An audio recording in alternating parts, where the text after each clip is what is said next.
നമസ്കാരം. നമ്മൾ അബാർ I D create ചെയ്യുന്നത് എങ്ങനെയാണെന്നാണ് നോക്കുന്നത്. ഗൂഗിൾ പ്ലേ സ്റ്റോറിൽ ഡിജി ലോക്കർ എന്ന് പറയുന്ന ആപ്പ് എടുക്കുക.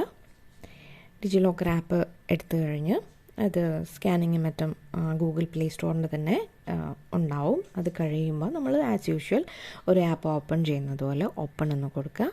ഡിജി ലോക്കർ പതുക്കെ ഓപ്പണായി വരും. അതിൽ നമ്മൾ ഇംഗ്ലീഷാണ് കൊടുക്കുന്നത്. ഞാനിപ്പോൾ ഇവിടെ ഇംഗ്ലീഷാണ് സെലക്ട് ചെയ്ത് കൊടുക്കുന്നത്. കണ്ടിന്യൂ, പിന്നെ അതിൻ്റെ സെക്യൂരിറ്റി, ആക്സസിബിലിറ്റി ഒക്കെ കാര്യങ്ങളാണ് പറയുന്നത്. നെക്സ്റ്റ് കൊടുത്ത് ലെറ്റ്സ് ഗോ കൊടുത്ത് ഗൂഗിൾ പ്ലേ സ്റ്റോറിലാണ്. ആൻഡ്രോയിഡിലാവുമ്പോഴാണ് ഗൂഗിൾ പ്ലേ സ്റ്റോറിൽ, ആപ്പിളിലാണെങ്കിൽ ആപ്പ് സ്റ്റോറിലുണ്ടാവും. ക്രിയേറ്റ് അക്കൗണ്ട് കൊടുത്തു. അതിനുശേഷം നമ്മൾ ഫുൾ നെയിം കൊടുക്കുക. ഫുൾ നെയിം കൃത്യമായിട്ട് നമ്മുടെ സർട്ടിഫിക്കറ്റ്സിൽ എങ്ങനെയാണോ അങ്ങനെ തന്നെ വളരെ കൃത്യമായിട്ട് കൊടുക്കുക. അതിനുശേഷം ഡേറ്റ്, ഡേ, മന്ത്, ഇയർ കൃത്യമായിട്ട് ഒട്ടും തെറ്റാതെ കൊടുക്കുക. അതിനുശേഷം ജെൻഡറാണ് കൊടുക്കേണ്ടത്. മെയിൽ, ഫീമെയിൽ, അതർ ജെൻഡർ കൊടുക്കാം. പിന്നീട് കൊടുക്കേണ്ടത് മൊബൈൽ നമ്പറാണ്. മൊബൈൽ നമ്പർ കൊടുക്കുമ്പോൾ ശ്രദ്ധിക്കേണ്ടത് ആധാർ നമ്പറുമായിട്ട് ലിങ്ക് ചെയ്തിരിക്കുന്ന മൊബൈൽ നമ്പർ കൊടുക്കാനാണെങ്കിൽ കുറച്ചുകൂടി നന്നായിരിക്കും. അതിനുശേഷം നമ്മളുടെ ഇമെയിൽ ഐ ഡി കൊടുക്കുക. നമ്മൾ 6 ഡിജിറ്റ് സെക്യൂരിറ്റി പിൻ നമ്മളൊന്ന് ക്രിയേറ്റ് ചെയ്യേണ്ടതുണ്ട്. പിന്നീട് നമ്മൾ ഡിജി ലോക്കറിൽ കയറാനായിട്ട് ഈ നമ്പറാണ് കൊടുക്കേണ്ടത്. അതുകൊണ്ട് ഇതെവിടെയെങ്കിലും കുറിച്ചിടുകയോ മറ്റോ ചെയ്യാം. അതിനുശേഷം ഈ 6 ഡിജിറ്റ് നമ്മൾ ഒരു നമ്പർ ക്രിയേറ്റ് ചെയ്ത് അത് കൊടുത്തതിന് ശേഷം സബ്മിറ്റ് കൊടുക്കുക. അപ്പം നമ്മളുടെ നമ്പർ കൊടുത്തിരിക്കുന്ന ഫോൺ നമ്പർ കൊടുത്തിരിക്കുന്ന നമ്പറിലേക്ക് ഒരു OTP വരുന്നതായിരിക്കും.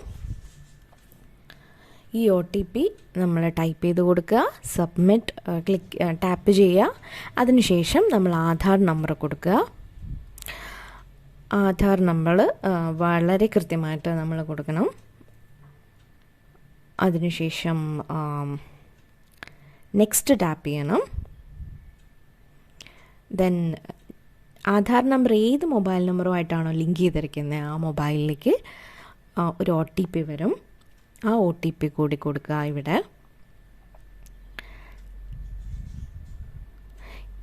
ഈ വീഡിയോ റിയൽ ടൈമിൽ എടുത്തിട്ടുള്ളതാണ്. അപ്പോൾ കൃത്യമായിട്ട് നിങ്ങൾക്ക് ഇതേ ഓർഡറിൽ ഓൾമോസ്റ്റ് ഇത്ര ടൈം എടുത്തിട്ട് തന്നെ നിങ്ങൾക്ക് ആധാർ ഐ ഡി ക്രിയേറ്റ് ചെയ്യുന്നതാണ്. അപ്പോൾ നമ്മൾ ഇവിടെ വന്നിട്ട് ഡിജി ലോക്കറിൽ ഒരു ID ക്രിയേറ്റ് ചെയ്തിട്ടുണ്ട്.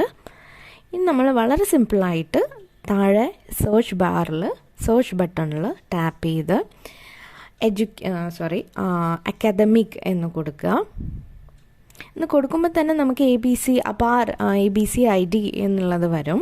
നമ്മൾ അതിൽ ടാപ്പ് ചെയ്യുക. നമ്മൾ ഓൾറെഡി കൊടുത്തിട്ടുള്ള ഡീറ്റെയിൽസ് മുന്നേ തന്നെ കൊടുത്തിട്ടുള്ള ഡീറ്റെയിൽസ് അതിനകത്ത് ഓൾറെഡി എൻ്റർ ചെയ്തിട്ടുണ്ടാവും, വന്നിട്ടുണ്ടാവും. അത് ഫില്ല് ചെയ്യേണ്ട. നമ്മൾ ഫില്ല് ചെയ്യേണ്ടത് അഡ്മിഷൻ ഇയർ കൊടുക്കുക. 2024 ആണല്ലോ, 2024. Then admission type, identity type new admission കൊടുത്തു. അതിനുശേഷം ഐഡൻറ്റിറ്റി വാല്യൂ മറ്റൊന്നുമല്ല, നമ്മളുടെ ആധാർ നമ്പർ തന്നെയാണ് ഐഡൻറ്റിറ്റി വാല്യൂ. അതിനുശേഷം നമ്മൾ ഗെറ്റ് ഡോക്യുമെൻറ്റ് എന്നുള്ളത് കൊടുക്കുക. Get document. Okay. Then select institution name. നമ്മൾക്ക് വേണ്ടത് യൂണിവേഴ്സിറ്റി ഓഫ് കേരളയാണ്.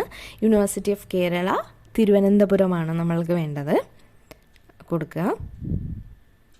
എവിടെയാണോ നമ്മൾ സെലക്ട് ചെയ്യുന്നത് ആ യൂണിവേഴ്സിറ്റിയുടെ പേര് കൊടുക്കുക, അല്ലെങ്കിൽ കോളേജിൻ്റെ പേര് കൊടുക്കുക.